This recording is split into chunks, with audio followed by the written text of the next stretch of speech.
Hi, everybody, and welcome to the Berkshire Football Stories podcast. I am in the hot seat today.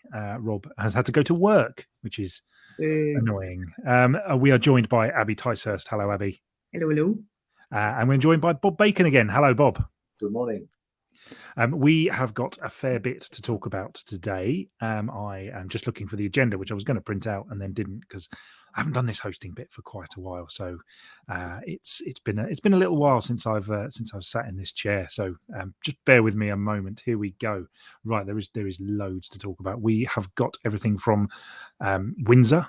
We are talking about Rachel Rowe and Reading FC women. In fact, that will be at the top of the show because I figure a lot of people will have paid attention to perhaps the Maidenhead Wrexham game. There's a few other big games going on, but I feel like just by virtue of a sheer weight of interesting stuff over the weekend, people might have missed that Rachel Rowe scored an absolute belter for Reading, and actually Reading FC women beat West Ham United. So we will start the show with that. And Abby, I think it would be remiss not to go straight to you and say, in your face. Indeed. Do you know, I'm so used to being perpetually disappointed that I actually didn't know how to feel when I saw that result. I was at work as well, so obviously I didn't see any of it. And then suddenly I'm like, oh, we've won today and Reading have won. What a Sunday. Yes.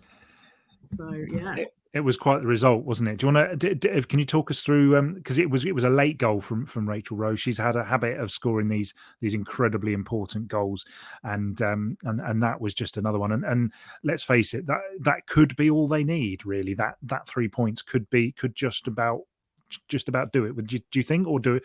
Because there's a run of fixtures coming up that does not at all look kind, and I don't think it matters whoever you are in the FA WSL, whether you were a Reading, a Brighton, a Leicester. If you've got that run of fixtures that Reading have got coming up, there's not a lot going on for you there.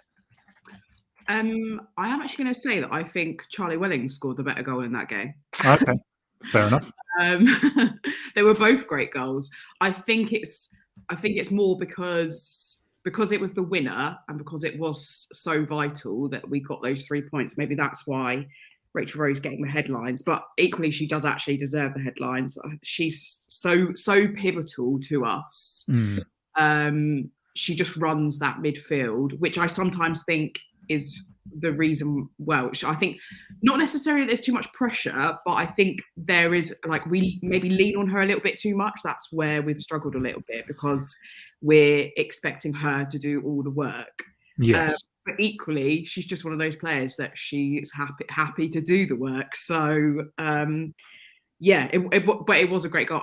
She's just so good at doing that little turn that she does, and then she'll be static a lot of the time, and the amount of power that she can get on a strike is crazy. So I think that's probably why she's grabbed the headlines there. But like I said, yeah, I actually think the Charlie Welling's goal was better, and I think also because Charlie Welling's missed an absolute sitter in the opening moments of the game as well. I think she needed that goal to make up for it. But yeah, I think. I mean, we're in 9th now, which I was not expecting at all. I really did think we were relegation scrapping for the rest of the season. But Spurs have been struggling a little bit, so they've dropped us. I think Leicester are possibly hot on the heels of Brighton, actually. And Brighton are having a little bit of a disaster right now. Their manager's just left after 2 months in charge. So I think they will now be the ones to watch potentially. I don't want to say we're out of the woods yet, but I think those 3 points against West Ham were definitely a good 3 points. I think I was just reminding myself of the fixtures, and I think I got a little ahead of myself. Of course, one of those Chelsea games is actually an FA Cup game, so it's not quite as tough as it was. You've got Reading have got coming up. They've got Arsenal next, then Chelsea in the FA Cup, and but I think it's those two massive games against Brighton and Leicester City that are going to really that's what's going to kind of finish the season. Win both of those. And there's no doubt that they will be an FA WSL side next season. I think. Yeah, I would absolutely tend to agree. That's where the key. Bob, did you catch a couple of the goals at the weekend from this game? Yeah, I thought that the late winner, 85 minutes is always a great time to score, and it just knocks the wind out of people's sails. And it was a fantastic strike. But as you say, it's a 2-1 home win, which is always good. Then you got is it Arsenal away, Abby? Yeah. Yeah, that's And then of course Chelsea's never pleasant competition in any, whether it be the league or the cup, is it?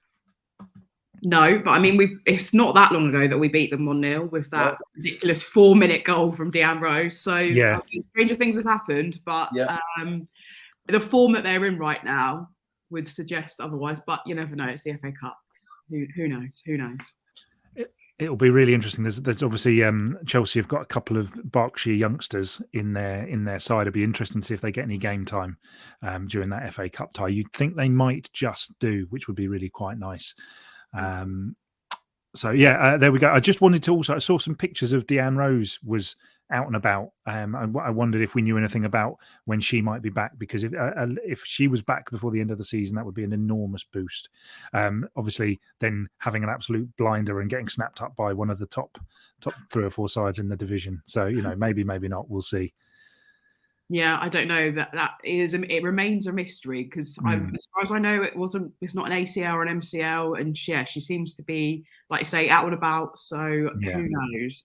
We might see her back for the World Cup, possibly. Maybe, just in time. Right. Well, we will move on from Reading FC Women. I wanted to talk about probably the second biggest game of the weekend, because I do think that it's really hard to put these in an order at times, but that I do think I wanted to put that top, because I just thought that might have just got missed by people because there were some enormous games at the weekend, and you had a big win for Slough. Slough was Tuesday night. Sorry, I apologise. But you had Hungerford drawing at the weekend as well. But we also had this incredible game between Maidenhead United and Wrexham on Saturday. I don't know about you, Bob. I'm counting this as a Devonshiring. Oh yeah, definitely. I mean, for Wrexham to go 1 up and think they'd won the league, I mean, it was fantastic, wasn't it? But Reece Smith, what a super goal! What an equalising goal that was, Yeah. My jaw dropped when I watched that goal. Genuinely outrageous. That was great. And then for Wrexham to go 1 up, to go 2-1 up again, and I guess they would have thought that they were coasting, but then the equalisers just killed them, didn't it? But what a great crowd! What a fantastic crowd that was. Yes, on Saturday as well. Sunday, it was brilliant. It was brilliant, wasn't it? I saw it was Saturday evening, 5:30 kickoff. That's what's thrown me as well, Bob. I was thinking it was Sunday as well, but it wasn't. Yeah. It was a 5:30 kickoff. I know Maidenhead, the town itself was busy. The bars were packed. It was a huge crowd. But Sean McCulsky with the equaliser late on that. Yeah. That was like a gut punch, I'd imagine, if you were a Wrexham fan there. We've all been on with our respective teams. Whoever we were supporting, we've all been on the end of the odd one of those at times, and it does just knock you for 6, doesn't it? So, well done to Maidenhead. That definitely, whilst it's not a quintessential Devonshiring, I think it certainly counts as one on the another notch on the. I was going to say bedpost. That's a bit weird, but no, just another tick, another club they've disrupted, because of course they won the home game last season, which was fantastic. So Bob, I was going to say, I have a feeling Alan Devonshire a little bit, or certainly I would say he's of your era, let's say. But what he does at that club is incredible, isn't it? I think it is. I've got a good friend of mine who's a Queen's Park Rangers scout, and he knows him from when he was playing and stuff, and the way that Alan Devonshire used to play versus the way he manages tends to be a little bit different now. But he just squeezes the best out of those teams, doesn't he? Yeah, and I would have thought they'd have been quite disappointed to lose last night away. I think they would have hoped that they've got some momentum. I think, is it 4 unbeaten at home now or 5 unbeaten at home? I think so. Yes, it's they're certainly their home record is really good, and it's likely what will keep them. Their away record's not dreadful though, is it? No, it's not bad, but I guess they would have wished to have some momentum going into the game last night. Because that's a tough league to do anything in, isn't it? Unless, of course, you've got rather large sums of money coming in through various different doors. It's a very difficult league to get out of. So Devonshire just works, does tremendous job, and he's also got a good backroom staff there as well. So, and I think fair play to him. I think the look on some of the Wrexham players when they walked off on Saturday night was. was quite interesting to see, because I felt that they were expecting to walk over Maidenhead. I don't, unless it's a particularly bad day. You can never walk over Maidenhead. You can never go to Maidenhead and think you are going to get anything from that game. And if you do, I'd suggest it's a bit like when teams used to come to the old Larges Lane. If teams went there thinking that they were going to, and then they saw the pitch or something, you knew the game was either you were getting a point out of the game, or at the very least you were going to push them all the way. So obviously Wrexham went and took their anger out on Dagenham and Redbridge on Tuesday night. They won 4-0. So they are back at the top of the table by 4 points from Notts County. So I think all things considered, not a terrible weekend for Wrexham.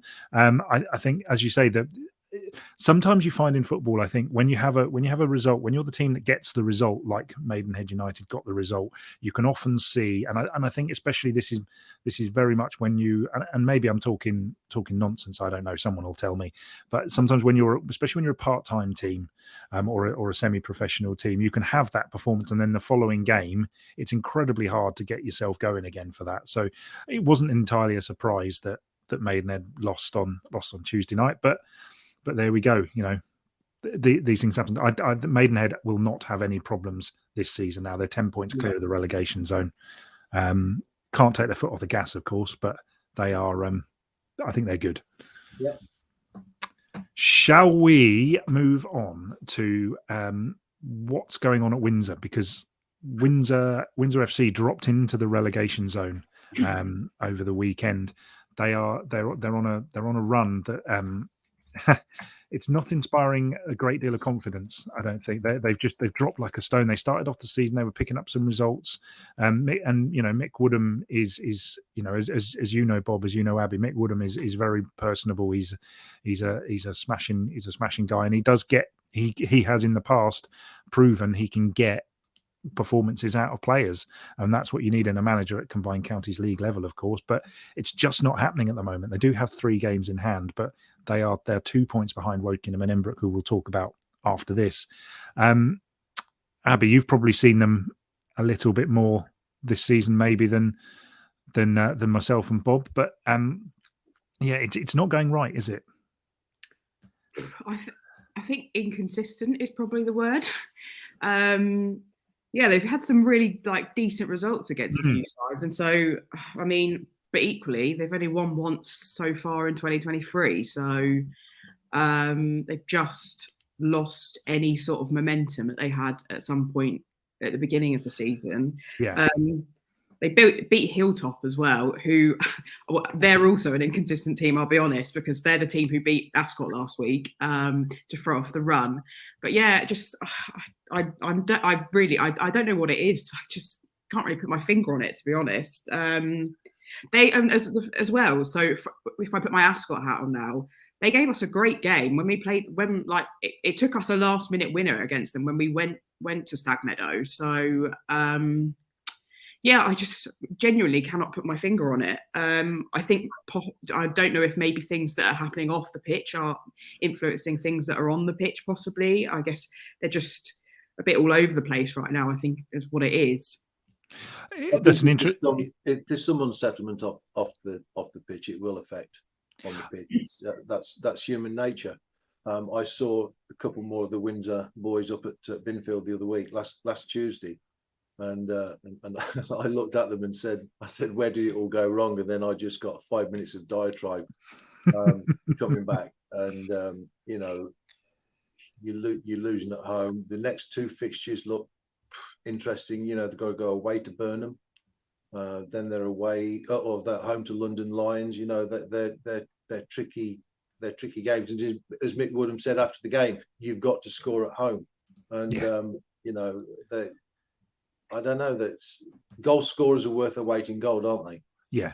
And I don't see that at Windsor at the minute. Mick Woodham is a good man. He'll make the best out of it, sure, but it's going to be a real struggle. Their fixtures for the rest of the season as well are looking. They've still got to play Oxy Jets, who are the ones who are at the bottom of the table right now, but there's not really any let up for them for the next next sort of 8 weeks. I mean, I think they've still got Flackwell. I think they've still got Egham. So they've got lots of the teams who are at the top of the table looking for points at every opportunity. So it's not going to be a fun few weeks for them for the rest of the season. No, they've got Broadfields United in there as well. They're an odd team. I've never, they're not a team I know anything about, but every time I've looked at their score, they've lost. So I think they're the opposite to Flackwell, who every time I see Flackwell's result, they've won. Yeah. But yeah, you're right, Abby. They've got some enormous results in there, and the problem as well is most of their games I think are away. Looking at this, of those, is that nine games? I think probably 80% of them are away. They've got 3 home games left this season, and 1, 2, 3, 4, 5, 6 away. So is that 9? What did I say? 70%, rough, about right.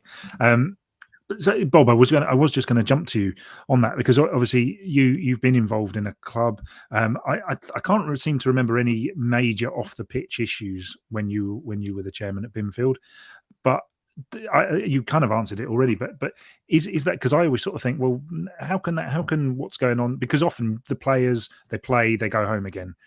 They don't, it's very rare that if you had a pitch open day, in my experience anyway, that the players, a DIY day at the club or something, it's very often unlikely you'd have the players there. So I don't always feel like that's necessarily a connection that would exist. But you think differently. Tom, it's sort of difficult because if there is a problem off the pitch, the players will be very aware of it. I mean, the football gossip canals are loaded, and they'll have players being asked by other players, why don't you come and play for me, or it's better if you come and play here rather than there, and so it's unsettling for the players, and for the manager's just got to do a daily job. Poor old Mick's going to be on the phone every day. He will know who his best 5 players are, and he'll be so keen to keep them there and make sure that they're happy. But then when what's going on in the background, is it new owners, is it not new owners, it is unsettling, I think it's difficult. It puts an added pressure. Mick Woodhams is there to produce points on the pitch, and it's a bit like trying to do a 100-meter run tugging a tractor tire behind you, isn't it? Yeah.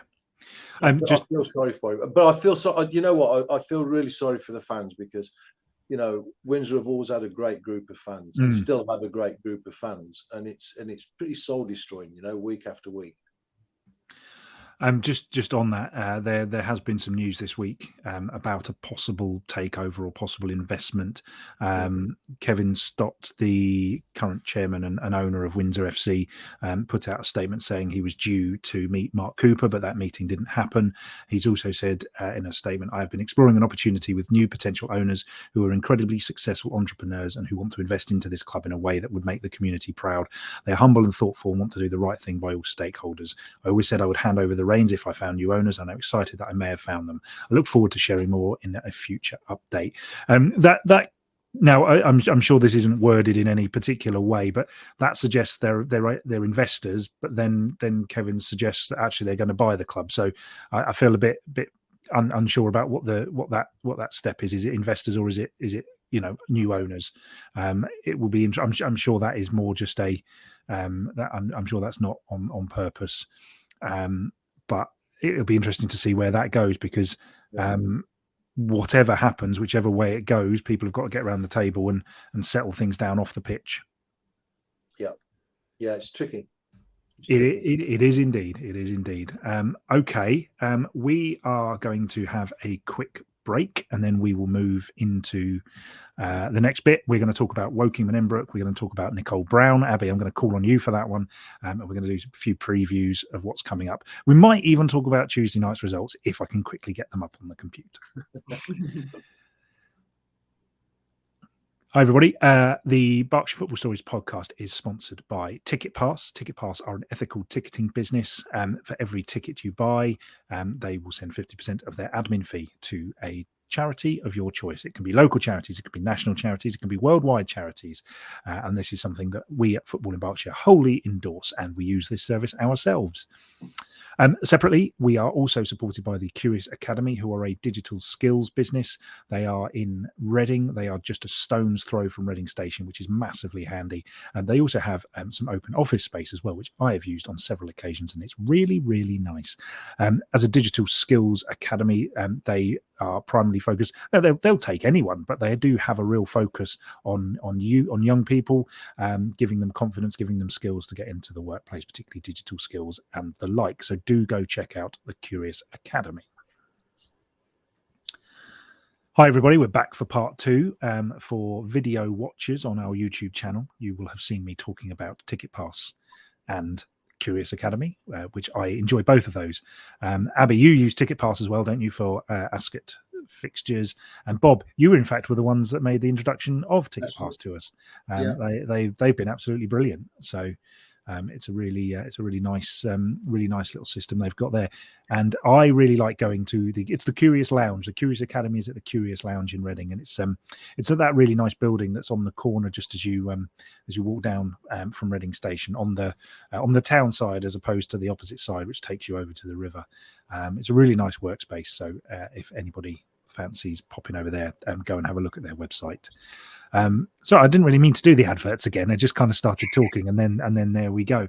I wanted to talk about a team. I feel like we did this a bit last week, where we said we talk about a team we don't really talk about very much, and we went through Hungerford, Thatcham Town, and Newbury with Robbie Stelling, who was really great. And I do think, Bob, we had a quick chat afterwards.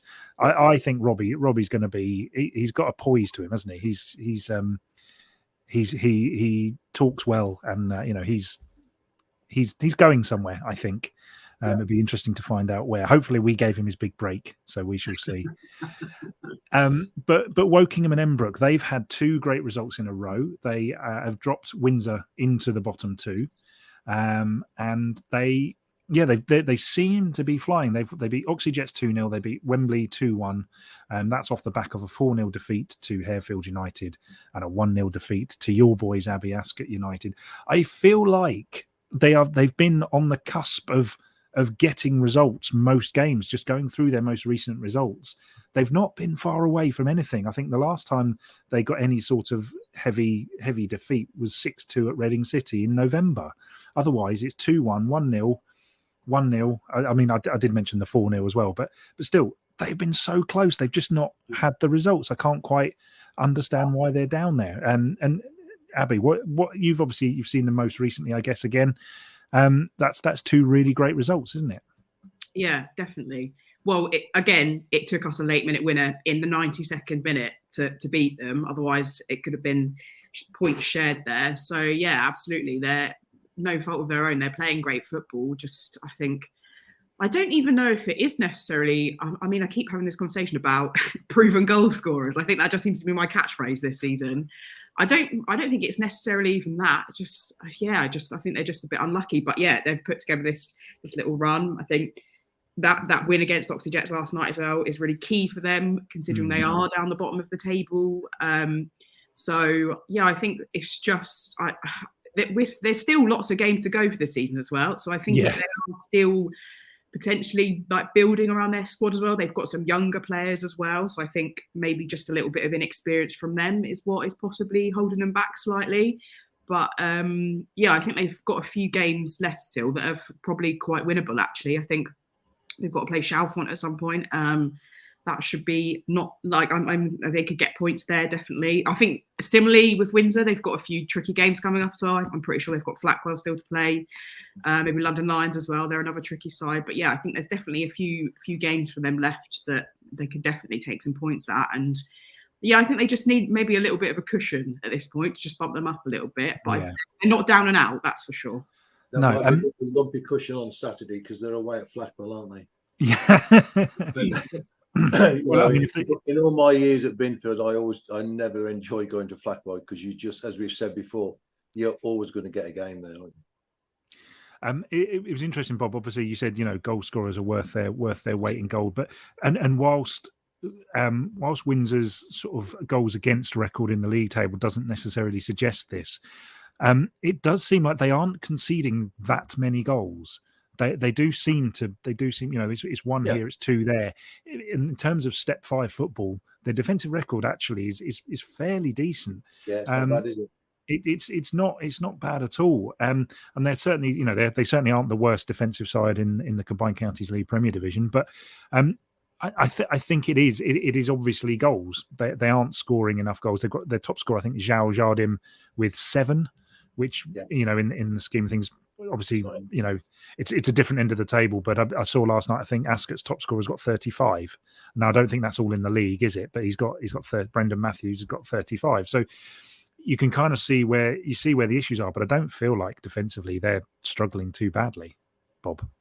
No, when you got the goal scorers, I mean, I hark back to my Binfield days with Mark Talentire when he put Ian Davis and Carl Davis together. I think they got about 90 goals between them in one season. I mean, the difference it makes, a team comes out and sees somebody who has scored 3 last week or 2 last week or whatever, and it's always going to put the defenders on the back foot. It makes the midfielders come back a little bit more as well, so everybody's playing a little bit deeper. And if you've got that recognised outlet to strike, then you're always going to cause damage, aren't you? They are indeed. That does seem to be that's the way it goes. And I remember those Carl Davis, Ian Davis days. There was absolutely no point in trying to get anything out of those two. I do note with interest that sort of bottom half of the table, Wokingham, especially at home, have scored the most goals in the bottom half of the table. So really? They've scored 23. I think only Harefield United have scored more, and that's largely I think because they beat Wokingham 4-0. So their home record is their home goal scoring record is decent, and it's, I don't know. You can. Sorry, I've got that completely wrong. I was looking at Windsor. Sorry, that is completely wrong. Windsor have scored really good. Wokingham have only scored 16. So therein lies the problem. It is goals. It's goals. Wokingham have always had a pedigree of bringing young players through, haven't they? Yeah. You go back a few years. You've had Dave Bellis, you've had James Rusby, you've had Nick Bateman. You can reel them off, and I get a sense that there's 2 or 3 lads at Wokingham now that are starting to progress. And as Abby says, maybe they don't have the experience yet, but they're getting experience when they play the next game. So fair play to Wokingham for sticking with that pedigree, and I really hope that it pays off for them. Yeah, I mean, they survived by the skin of their teeth last season. Hopefully, they will do the same this season. You do sort of see that there do seem to be a couple of sides that are really struggling, and Wokingham picking up those results, that will only give them a bit of momentum. They've kind of, I guess, got a bit of a free hit against Flackwell at the weekend. Any kind of result there is going to be a confidence boost, I would say. Whatever they can do there will be really handy. So. Let's move on from Wokingham. We do need to probably check in with Hollyport and a couple of the other sides in around there in the next couple of weeks. So we will do that. I wanted to talk about Ascot United ladies striker Nicole Brown. Abby. She's had a phenomenally good goal scoring season. Am I right in thinking she's got the record for the most goals in a season for Ascot United ladies? Is that right? Ascot United women. Sorry. It still says that on Twitter. I don't know. No, it doesn't. It still says that on full time. Anyway. There we go. I'll get you in the end. I'll let you on. Just this once, even though it is International Women's Day. But anyway, yes, that is correct. She did that on Sunday in our 4-0 win against Winchester City Flyers. I think it was only set last season by Sarah Leonard as well. So I think that just shows the calibre of player that is at Ascot these days in these last few seasons. But yeah, she has now scored 19 and 15, which is pretty good going, I think, as a striker. It's quite satisfying, in fact, actually having both our strikers at the top of the tables of their respective leagues for both men and women at Ascot. Good content for me, for sure. But yeah, she.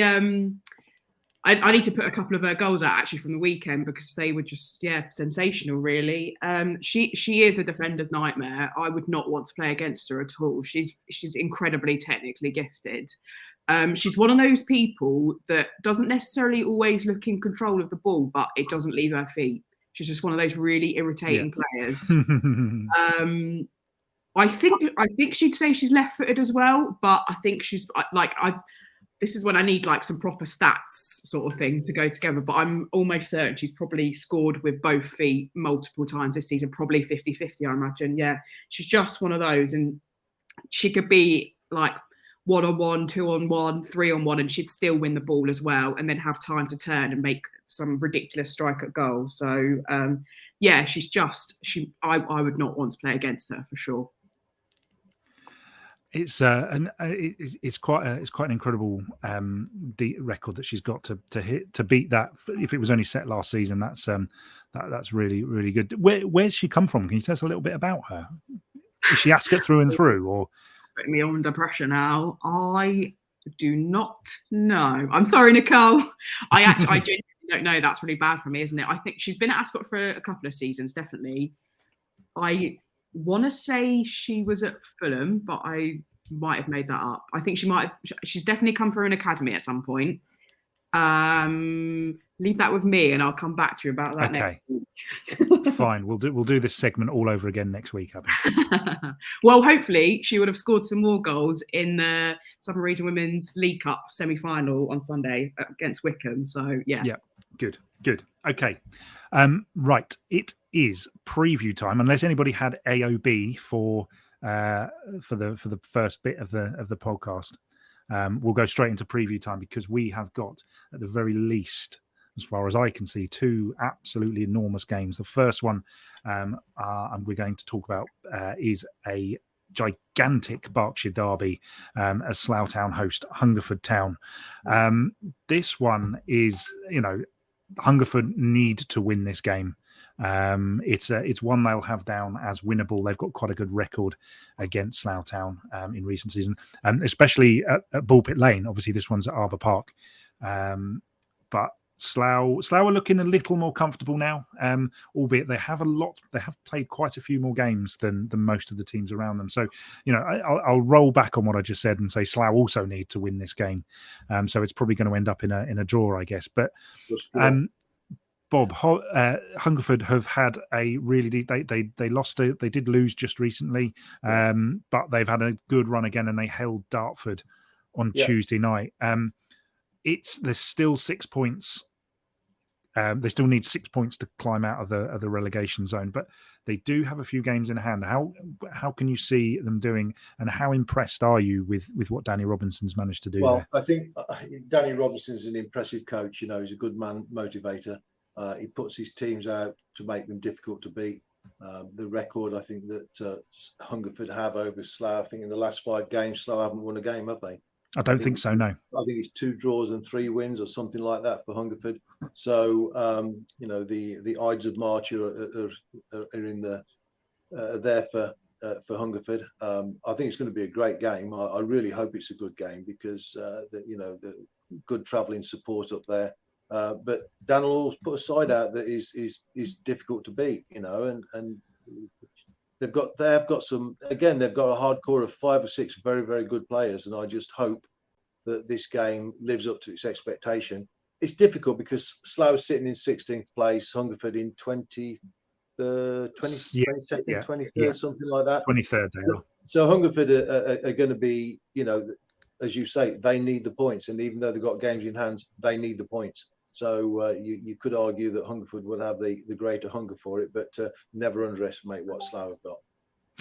No, and Scott Davis oversaw a 2-0 win over Concord Rangers last night. Concord are bottom of the table, but they aren't adrift either. So they certainly haven't given up. No. So that win for Slough last night was no mean feat either. And obviously Scott Davis has come in and taken over from two. I think they've earned the status legendary Berkshire football managers for what they've done, what they did at Slough to get them to where they were. And Scott, they've had a blip. I think they had a run of three or four defeats, but they've turned those around now. So I'm not sure I could actually call that game. Yeah, I think, as you say, Tom, it could be an honourable draw, but I've just got an inkling that Hungerford might have a big drive to gain all 3 points. I think they were frustrated not to have beaten Dartford on Tuesday night. Listening to Danny Robinson talking on the video on Twitter, I think they felt that they probably should have had all 3 points really. So yeah, the driver's there, and he keeps finding strikers. They keep getting injured, and he keeps finding new ones. Yep. Which is really good. So that one is 3:00 on Saturday, and we'll do the usual pick a fixture, and you're welcome to pick that fixture when we get to the end of the podcast. But I wanted to just draw the attention to the other game, which is of note, and that is West Didsbury and Chorlton of Manchester against Ascot United of Berkshire in the FA Vase quarter-final. I don't know if we have anybody on from Ascot United, but I'll see if we can get Abby to cobble something together for us and talk about Ascot a little bit. Obviously, Manchester's a long way away, Abby. It is. It's an overnighter for us, which is exciting. Oh. Yeah. Well, arguably, I don't think the drive is as far as we've been so far for Buckland and Bridgewater, but there we are. But it's certainly a 3 hour. It's a 3 hour odd road trip if that's what's happening. So it's an overnighter. Where are you staying? Anywhere nice? Oh, I think it's a Premier Inn. Now I will have nothing against the Premier Inn. Probably the comfiest beds of all the hotels that I've stayed in. Other brands are available there, guys. Don't worry. Well, if we get that Premier Inn buck in, and then we'll be doing all right. Abby, how? So I know. I've forgotten the division that West Didsbury and Chorlton are in, but I do know they're 8th in whatever division it is they're in. And I have spoken to one of their fans who sent me some information, which I'll pop on the website. The main thing that I took from what they sent to me was to the supporters of Ascot United: don't go into Manchester. There's plenty of good places in West Didsbury and Chorlton. Noted. Okay. Which sounds good to me. So now, what's going on in the camp? How do you rate Ascot's chances? They're obviously favourites going in, I would say, based on purely on league position. Just they play in the North West Counties Football League. Thank you. I think, it's one game at a time, isn't it? I'm going to keep saying it because people keep asking me about it, and I continue to get more and more suspicious of things like this. So I don't like to say too much about it, but no, I think it's been definitely really good that we picked up 6 points in the last 2 games in the league, having lost to Hilltop last week and ended that unbeaten run. So I think, refocus the squad definitely. Just feeling very positive. Absolutely. It's going to be no mean feat. I mean, non-league football up north is different, isn't it? So the fact that it's sold out as well, 1,300 tickets all gone 5 days before the game is huge. But we've got people who, the squad are it's not a new thing to play in front of big crowds. And we've got enough of the squad who have played elsewhere, higher up and stuff like that, who have been there, done that.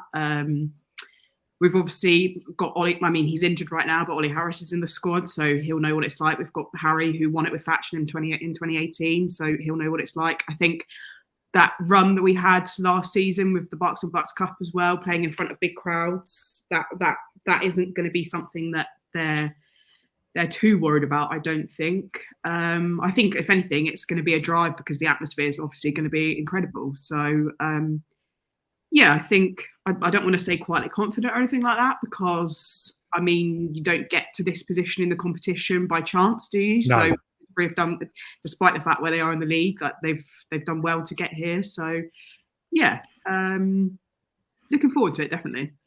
I wonder, Bob, if you would argue that you don't get to that stage of the competition by chance, given how many penalty shootouts Binfield won to get to the quarterfinals. But then the quarterfinal was actually fairly straightforward, wasn't it, for Binfield a couple of years ago away at Long Eaton United? And Long Eaton was the one that when we drew them, I think that was my big concern, because coming from up that way, I know that the people that you're going to be playing, they're not exactly small and lightweight. There'll be some muscular bodies there, but Dodds and With signed Liam Ferdinand and altered the shape up front, which took Long Eaton apart. And I think after that, I knew that I just felt that we would go the whole way.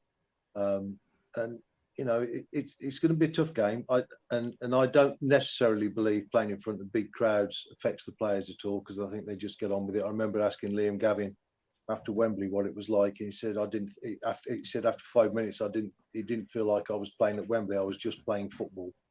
I don't necessarily think that makes too much of a difference at this level, but you're going to have a 3.5-4 hour journey up there. Okay, you're going to stop overnight. There should be no excuses in terms of preparation. If I know Ascot and the team, everything will be very well prepared, and the players won't have to worry about anything like it is these days, even at this level. But it's the FA Vase, and shocks do happen. And if Ascot will be very, very well prepared. They've definitely got the players of the quality. I don't know anything about the players of the two teams that they're playing in Manchester, but it's one of my games of the day to watch, definitely, because for this area to get another team to progress to a semi-final would be fantastic. It really would, wouldn't it? It's it would be quite. It's at the moment we are living in an age of this has never happened to Bucks and Bucks sides. There's been three finalists and 2 winners in the last 5 or 6 years. I think I always forget when Thatcham won it. It was 2018, I think 2018-19, something like that. So it's unprecedented to have this much success in the competition. I'll just give you a little sneak peek of what one of the supporters of West Didsbury and Chorlton sent me. It says, I don't want to give too much away about how West will play, but our supporters have been following Ascot's results with interest since the draw, and looking at the league table, we know that we'll need a 10 out of 10 performance if we want to progress. We've been some fantastic teams to get this far, but know that Saturday will be our toughest test yet. It goes on to say, as for visiting fans, don't be tempted to go into Manchester City Centre before or after the game. There are plenty of great places to drink and eat in Chorlton, and when you bump into some West fans, they'll definitely want to talk about the game. The beer at the ground is great too and is brewed locally, and we've even got our own 1908 Pilsner for you to enjoy while watching the match. So there you go, Abby, that's you sorted. If I won't be drinking. If the tweets get squiffy towards the end, we'll know why. 1908 Pilsner all the way. Nice. One thing I do want to say as well is that there is going to be commentary provided, not by me. Oh, okay. But I am well informed that there is commentary. So just keep an eye on Ascot socials for a link to listen along. Nice. We'll have to get hold of that and see if we can put a little piece out. So, okay, we'll wrap things up. But I just want to, obviously, we've got those 2 massive games. I know I said earlier that we can include those, but let's exclude those 2 enormous games. And Bob, I'll just go to you, a pick for the weekend, if you wouldn't mind, especially given that the Ascot game is sold out, so no one can go to that one anyway, even if they just make a late decision to travel. So what would you be looking at? Well, last week I remember saying something about that I thought Berks County was the game to watch because of the goals, and I was proven right there. And by the way, whilst we're on it, Josh Howell, an ex-Mole, you may have seen today, has a nasty ankle injury, broke his ankle last night playing for Berks County. So we send him our best and commiserations to him, and hope he has a speedy recovery. Indeed. He's a smashing lad, and it'd be great to get him back on the field of play. You know what? I think one of my interesting games this weekend is going to be Wokingham at Flackwell, because as we've always said, Flackwell are a difficult side to beat, and if Wokingham could get something out of that could change their fortunes and help them step up the league. So that's one of my games to keep an eye on this weekend. Cheers, Bob. And Abby, one from you. I am going to go all the way down to the Thames Valley Premier League, only because it's a cup game and it is Yateley versus Burfield, and I think will be, considering Yateley have run away with the league, I'm going to be thinking that they're probably going to want to try and nab some silverware off them. So I think it will be a tasty tie, that one. So yeah, I'm going for Thames Valley Premier League, Yateley versus Burfield in the cup. Excellent. I'll do something odd and pick one from Sunday. I think you've got Maidenhead United versus AFC St Austell in the FA Women's National League South, and given the way that Maidenhead have been picking up points and improved in recent weeks, I think that will be a decent 1. Am I right in thinking that AFC St Austell are the ones at the bottom of the division? That would be correct. Yes. There we go. So we go. So yeah, it's either them or Larkle. They're both having a bad season. Yeah. Well, because we thought Maidenhead were going to be having a bad season, but they have really managed to pull that around. So that is it for this week. I just wanted to flag up an AOB that I forgot to pop earlier on. Sandhurst Town Sandhurst Town men's team have an enormous amount of games yet to play. I think our very own voice of reason, Steve Gabb, said it was it 17 games? I think that's right. Absolutely crazy. I have no idea how this has happened. I know there's been a lot of games off. I think perhaps they've just been a little bit unlucky. I don't know how it sits with competitions being extended, particularly now there are playoffs set in stone. But that is a lot of games to be playing. In a really, they had their game on Tuesday night was off as well. I know both teams were. The tweet I saw said both teams felt the game should have been on, which is great if both teams decided whether games were on or off, and it wasn't the referee that had the decision on that. So that's a lot of games of football for them to play.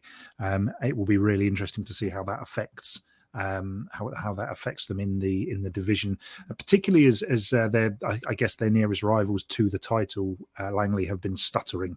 It's definitely allowed a couple of other sides. Deportivo Galicia have taken up the mantle. Rayners Lane aren't a million miles away. So there's a lot of work to do, and you will say, Bob, it's a cliche, isn't it? But you'd rather have you'd rather have the points in the bag than the games in hand on paper. And sometimes I think, well, maybe, but 17 games that they've got to win. That's too many. The pressure that puts on part-time players is ridiculous. Yeah, and I would pretty much guarantee that there'll be no league extension because leagues don't do it. No. So you don't want people playing, Saturday, Monday, Wednesday, Saturday, Tuesday, Thursday, Saturday, because if that's going to happen, you're going to lose players with injury, illness. Some players can't be bothered because they're so tired. It's a very, very tricky situation. And good luck to whoever the secretaries are trying to arrange those fixtures. You've got Sandhurst have got 6 games in hand over second place Langley and 7 over top of the table Galicia. So that's fairly daunting. I don't, as you say, Bob, I don't envy the club secretary there. Right, let's wrap it up. We'll say goodbye to everybody. Abby, see you later. Good luck at the weekend. Thanks, appreciate it. Bob, enjoy your trip to Flackwell. Thank you very much. Bye-bye. See you later. See ya.